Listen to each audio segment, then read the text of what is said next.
మా తండ్రి గారి చిన్ననాడు ఇక్కడ ఉన్నారు, నా నాన్నగారు. వారి చిన్ననాడు వాళ్ళ గ్రామంలో చదువుకోవాలని చెప్పంటే అక్కడ అవకాశం లేక వేరే ఊళ్ళకి పోయేవాళ్ళు. ఆ తరం వారంతా కూడా 10 కిలోమీటర్లు 15 కిలోమీటర్లు చదువుకోవాల్సి వచ్చేది. వారందరూ చల వల్ల మా తరం నాటికి మా ఊళ్ళల్లో మంచి విద్య చెప్పింది మా అందరికి. మళ్ళీ మన పిల్లల స్థాయి వచ్చేసరికి మళ్ళీ 15-20 కిలోమీటర్లు పెడుతున్నాం చదువు కోసం అని చెప్పని. ఈవేళ వృత్తి కోసం కాకపోయినా చదువు కోసం వలసపోయే కుటుంబాలు లక్షలున్నాయి. అంచేతనే గ్రామ ప్రాంతాల్లో పట్టణ సదుపాయాలు కావాలి, అక్కడ నైపుణ్యం కావాలి, ఆర్థిక వ్యవస్థ ఎదగాలి. నగరాలు ఎంత వేగంగా వెళుతున్నాయో గ్రామ ప్రాంతాలు కూడా, ఈ గ్రామ ప్రాంతాలు ఏర్పాటు చేసినటువంటి 1000 పట్టణాలు కూడా అంత వేగంగా ఆర్థికంగా ఎదగాలి. ఉపాధిని అందరికీ కల్పించాలి. ఈ దేశంలో ప్రపంచం మొత్తంలో ఇంత పెద్ద స్థాయిలో పట్టణీకరణ క్రమబద్ధంగా చేయడం కోసం చెప్పని ఏర్పాట్లు జరగలేదు.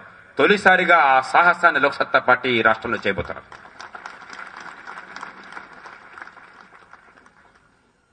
నైపుణ్యాన్ని గురించి మిత్రుడు వరుణ్ చెప్పారు. మన రాష్ట్రంలో కనీసం 10 లక్షల మంది యువతీ యువకులు చదువుకుని కూడా కష్టపడి, తల్లిదండ్రులు చదువు చెప్పారు పాపం, డబ్బు ఖర్చు పెట్టి మరీ చదువు చెప్పించారు. వీళ్ళు డిగ్రీలు పొందారు, కానీ ఉపాధికి కావాల్సిన నైపుణ్యం వాళ్ళ దగ్గర లేదు. మీరు ఇంట్లో వంట మనిషి కావాలని చెప్పని పెట్టుకున్నట్టయితే పొద్దున్నే లేవగానే అమ్మ ఇదిగో ఫలానా కూర ఉండమని చెప్తే ఆమె వెంటనే టీవీ ముందు కూర్చుని నాకు వంట రాదమ్మా, నేను టీవీ సీరియల్ చూస్తాను, మీరు మాత్రం వంట చేయండి, నేను రుచి చూసి చెప్తానని చెప్పంటే ఊరుకుంటామా? కారు కొనుక్కుని మీరు డ్రైవర్ని పెట్టుకుంటే డ్రైవింగ్ లైసెన్స్ ఉందని చెప్పని, బాబు హైదరాబాద్ నుంచి కరీంనగర్ వెళదాం రేపు పొద్దున, కారు తీయమని చెప్పంటే నాకు డ్రైవింగ్ రాస్తారు, వెనక సీట్లో కూర్చుంటాను, మీకు తోడుంటాను, మీరు నడపండి, డ్రైవింగ్ లైసెన్స్ ఉంది కానీ డ్రైవింగ్ రాదని చెప్పంటే మనం ఊరుకుంటామా? ఉపాధికి కావాల్సిన నైపుణ్యం యువతకి కావాలి. అమాయకులైన యువత వాళ్ళ తప్పేం లేకుండా, నైపుణ్యం లేకుండా దిగజారిపోతున్నారు, నష్టపోతున్నారు. అందుకే ఇందాక వరుణ్ చెప్పినట్టుగా 100-80 ఇంజనీర్లకు కూడా చివరికి ఉపాధి లేకుండా పోతున్నది. ఈ రాష్ట్రంలో ప్రతి యువకుడికి, ప్రతి యువతకి ఖచ్చితంగా ఉపాధి కోసం కావలసిన నైపుణ్యం అందాలి. ప్రతి యువకుడు యువతి కూడా ఉపాధి నాకు కరువైందన్న బాధ లేకుండా ప్రతి ఒక్కళ్ళకి ఉపాధి వచ్చి తీరాలి. అందుకోసం లోక్సత్తా పార్టీ 100% ఏర్పాటు చేసి తీరుతుంది. కాళ్లల్లో జవసత్వాలు ఉన్నంత వరకు, పని చేయాలన్న కోరిక ఉన్నంత వరకు నైపుణ్యం లేక ఉపాధి లేకపోవటం అనేది ఆధునిక యుగంలో చాలా దారుణమైన విషయం. దాన్ని మార్చి తీరతాం. ఈ బిడ్డల రాతలు మార్చి తీరతాం, చదువును మార్చి తీరతాం. ఈవేళ చదువు ఎంత కొన్నా, ఎంత ఎక్కువకి వెళ్ళినా ఉపయోగం లేకుండా పోతాం. అంచేతనే పూర్తిగా విద్యని మార్చి ప్రతి జిల్లాలో పాలిటెక్నిక్ యూనివర్సిటీలు ఏర్పాటు చేసి నైపుణ్యాన్ని పూర్తిగా అందరికి అందుబాటులో వచ్చేట్టు చేసి లక్షలాది మంది యువత విద్యా సంస్థల నుంచి బయటకు రావడంతో ప్రపంచానికి పనికొచ్చే మణిదీపాల్లాగా తయారు చేసి తీరాలి. అసంఘటిత రంగం ఈవేళ దారుణమైన వంచనకు గురవుతున్నది. 192 మంది భారతదేశంలో అసంఘటిత రంగంలో ఉన్నవారు, రెక్కాడితే కానీ డొక్కాడని వాళ్ళు, రాత్రి మౌళ్ళు కాయ కష్టం చేసేవాళ్ళు. వాళ్ళందరికీ రక్షణ కల్పించాలి, వాళ్ళందరికీ భద్రత కావాలి. ఖచ్చితంగా విద్య, ఆరోగ్యం వారికి, వారి కుటుంబాలకి ఉచితంగా అందడంతో పాటు వారి కెటాస్ట్రోఫిక్ ఇన్సూరెన్స్, అనుకోని సంఘటనలు వస్తే, మరణం వస్తే, జబ్బు చేస్తే, శక్తి ఉడిగిన తర్వాత పని చేయలేకపోతే విధిగా బతకడానికి ఇబ్బంది లేని రీతిలో వారికి ఏర్పాట్లు చేయాలి. ఈవేళ ఈ ఆర్థిక వ్యవస్థ అందుకోసం ఏర్పాట్లు చేయగలదు. కొంత మొత్తం వారు చేసిన సంపాదనలోనే కొంత డబ్బుని వారికి అర్థమయ్యే రీతిలో పొదుపు చేయటం, మరికొంత డబ్బుని ప్రభుత్వం ఇవ్వటం, వారి అవసరానికి ఆదుకోవటం ఖచ్చితంగా చేయాలి. అలా కాకుండా రాత్రింబవళ్ళు కష్టపడుతూ గనిలో, పనిలో, కార్ఖానాలో మహాకవి అన్నట్టుగా అంతా అయ్యాక కూడా బతకడం కష్టంగా ఉందని ప్రజలు అనుకున్నట్టయితే ఇంకా దేశానికి నాగరికత లేనట్టే లెక్క. అసంఘటిత రంగానికి విధిగా రిక్షా కార్మికుల దగ్గర నుంచి మనకి నిర్మాణ కార్యక్రమాల్లో పాల్పంచుకునేటువంటి కార్మికుల దాకా అందరికీ కూడా లక్షలాది మందికి భద్రత కల్పించాలి. ఇవన్నీ బాగానే ఉన్నాయి. బాపు ఓ సందర్భంలో చెప్పారు, ఏం చేయాలని ఆలోచిస్తే మారుమూల సుదూరంగా మురికి కోపంలో గుడిసెలో ఉన్నటువంటి సామాన్యుని గురించి ఆలోచించు. నీవు చేసే పని అతన్ని తన కాళ్ల మీద తను నిలబెట్టేట్టయితే ఆ పని చేయదగింది, లేకపోతే నిరర్థకం అని చెప్పన్నాడు. దానికి ఒక్కటే నేను మీ అందరికీ ప్రతిపాదించే సూత్రం. వారం క్రితం, 10 రోజుల క్రితం పత్రికల్లో చాలా దారుణమైన సంఘటన మనం చూశాం. 2 ఆడపిల్లలు, ముక్కు పచ్చలారని ఆడపిల్లలు, యశోద, శ్యామల. ఓ పాపకేమో 15 ఏళ్ళు, మరో పాపకేమో 13 ఏళ్ళు. ఎక్కడో నెల్లూరు జిల్లాలో పుట్టారు, దళిత కుటుంబంలో. కేవలం పుట్టినటువంటి కులం కుటుంబం కారణంగా, పుట్టుకతో వచ్చిన వివక్ష కారణంగా, చదువు లేక ప్రకృతి ఇచ్చిన ప్రతిభా పాఠవాలు వికసించక ఆ బిడ్డలిద్దరూ కూడా వడివాసిన మొగ్గలైపోయినారు. ఇక తినడానికి తిండి లేక పొట్ట చెత్తపరుచుకుని ఆ జిల్లా దాటి 2 జిల్లాల అవతలకు పోయి కర్నూలు జిల్లాలో పని చేసుకుంటున్నారు.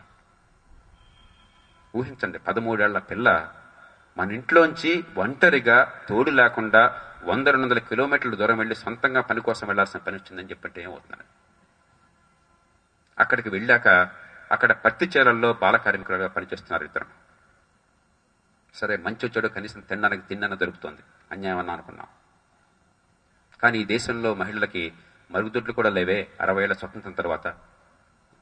ప్రపంచంలో మరే దేశంలోనూ కూడా మన దేశంలాగా టాయిలెట్ల కంటే టీవీలు ఎక్కువగా లేవు. టీవీ లేని కుటుంబం దాదాపు లేదు. టాయిలెట్లు మాత్రం 130 కుటుంబాలకే ఉంది. ఇద్దరు ఆడపిల్లలు కూడా కాలకృత్యాల కోసం చెప్పని చీకటి మాటను బయటికి వెళ్ళారు. అంతే, మళ్ళీ తిరిగి రాలేదు. దీనిలో చూడండి ఎన్ని దారుణాలు ఉన్నాయో. పుట్టుకతో వివక్ష ఉంది, ఆ కారణంగా విద్య లేనితనం ఉంది, అంచేత ప్రతిభ వికసించిన తనం ఉంది. పొట్ట పూర్తి కోసం అని చెప్పని ఊరి బయటకి, జిల్లా బయటకి వెళ్లాల్సిన పరిస్థితి వచ్చింది. కనీసం మరుగుదొడ్లకు బాల కార్మికుల తత్వాన్ని కూడా ఆపేటువంటి శక్తి ఇప్పుడు వ్యవస్థకు లేదు. అంచేత చిన్నారి చేతులతో ఆ చిదివిన పాలబార్గు బుగ్గల పసిపాపలు పాపం తిండి కోసం పని చేసుకోవాల్సి వచ్చింది, కాయ కష్టం. కనీసం ఆడపిల్లకి మరుగుదొడ్లు కూడా లేనటువంటి వ్యవస్థ, అంచేత బయటికి పోవాల్సి వచ్చింది. సరే, సమాజంలో కొందరు దుర్మార్గులు ఎప్పుడు ఉంటారు. ఎవరో దారుణమైన కిరాతకులు ఆ పిల్లల్ని నాశనం చేశారు, ప్రాణాలు కూడా తీశారు. కానీ ఈ దేశంలో వీళ్ళని పట్టుకునే వ్యవస్థ ఉంది, శిక్షించే న్యాయ వ్యవస్థ ఉంది, పోలీస్ యంత్రాంగం ఉంది. నమ్మకం మనకు లేదే. చట్టబద్ధ పాలన ఎక్కడుంది? లోక్సత్తా పార్టీ విజయం సాధించిందా లేదా అని చెప్పంటే 3 ఏళ్ల తర్వాత ఇక్కడ హైదరాబాద్ లో సచివాలయంలోనో, 10 ఏళ్ల తర్వాత ఎర్రకోట మీద జెండా ఎగరేసామని కాదు. ఇలాంటి సంఘటన మళ్లీ జరిగే అవకాశం ఉందా లేదా? ఈ పుట్టుకతో వివక్ష పోయింది, ప్రతి బిడ్డకి విద్య అందింది, బాల కార్మికులు ఈ దేశంలో లేరు, ఆ అవసరం లేదు. పొట్ట నింపుకోవాల్సిన అవసరం చితిమిన పాలుగారు బొగ్గల పసిపాపలకు అవసరం లేదు. ప్రతి ఇంట మరుగుదొడ్డు ఉన్నది. బజారులో అర్ధరాత్రి వెళ్లిన ఆడపిల్ల మగపిల్లలందరికీ కూడా భద్రత ఉంది. ఏమన్నా దారుణం జరిగితే, పొరపాటు నేరం జరిగితే ఖచ్చితంగా ఈ వ్యవస్థ నేరస్తుని పట్టుకుంటుంది, శిక్షిస్తుంది అన్న విశ్వాసాన్ని దేశంలో కలిగిస్తే అప్పుడు మనం విజయం సాధించినట్టు లెక్క. అప్పటిదాకా ఎన్ని ఎన్నికలు వచ్చినా, ఎంతమంది గెలిచినా కూడా మనం అపజయం పొందినట్టే లెక్క. మనం మిగతా పార్టీల్లా కాదు. ఎన్నికల్లో గెలిస్తే గెలిచినట్టు కాదు, ఎన్నికల్లో ఓడితే ఓడినట్టు కాదు. మళ్ళీ ఇంకోసారి ఆ శ్యామల, ఆ మరో పాప యశోద ఇద్దరికీ జరిగినటువంటి ఆ దారుణం మళ్ళీ జరగకుండా ఉండే లోకాన్ని సృష్టిస్తే, ఈ రాజకీయ వ్యవస్థ, రాజ్య వ్యవస్థ పూర్తిగా అందుకోసం మారితే అప్పుడు మన జీవితాలు సార్థకం. అప్పుడు మన రాజకీయం మనం గర్వించదగ్గది. అది కావాలంటే మన కార్యక్రమాలు ఏమిటి? అది చెప్పి ముగిస్తాం. వచ్చే 2 మాసాల్లో, 2.5 మాసాల్లో, డిసెంబర్ 31 లోపల 1 కోటి మందితో ప్రత్యక్షంగా లోక్సత్తా కార్యకర్తల ముఖాముఖి పెట్టుకుంటారు. 20,000 మంది ఉత్సాహం పరవళ్లు తొక్కుతున్నటువంటి యువతీ యువకులు కార్యకర్తలుగా వచ్చి శిక్షణ పొంది 1 కోటి మందితో ప్రత్యక్షంగా, మనం ఇవాళ మాట్లాడుకున్న అంశాలు కేవలం మన కోసం ఇక్కడ ఉన్నటువంటి వేలాది మందికే కాదు, ఈ రాష్ట్రంలో ఉన్న కోట్లాది మందికి అందాలి. కాబట్టి 1 కోటి మందితో వాళ్ళ జీవితంలోంచి రాజకీయ ఎజెండా రావాలి. వారు రాజకీయంలో భాగస్వాములు కావాలి. ఇందాక వర్మ గారు చెప్పినట్టుగా సేవలందక బాధపడుతున్న వాళ్ళు బడుగు జీవులు, వాళ్ళ దగ్గరికి మనం వెళ్ళాలి. వాళ్ళని మనం తీసుకురావడం కాదు, వాళ్ళ జీవితంలోంచి చర్చ రావాలి. అక్కడి నుంచి రాజకీయం పుట్టాలి. దాని నుంచి ఈ దేశంలో ముందు మానసిక విప్లవం, ఆ తర్వాత రాజకీయ విప్లవం రావాలి. 1 కోటి మందిని చేరుకోవడం